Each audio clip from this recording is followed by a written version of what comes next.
ay si Mika.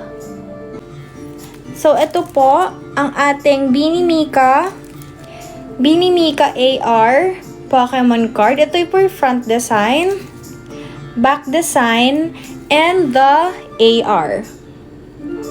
Kapag nag-purchase naman kayo guys ng Solo Slab natin, makaka-receive kayo ng 3 photo cards of your bias.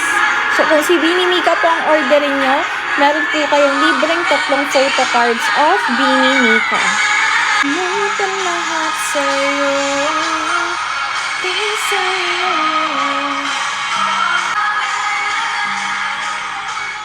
Ayan. So, ang maganda dyan, again, 2-in-1 po to. If i-rescan nyo siya sa ating AR scanner, ibang video naman po ang lalabas. Pero hindi ko siya i-flex sa ating live. Para syempre, meron tayong element of surprise kapag na-receive nyo na po siya.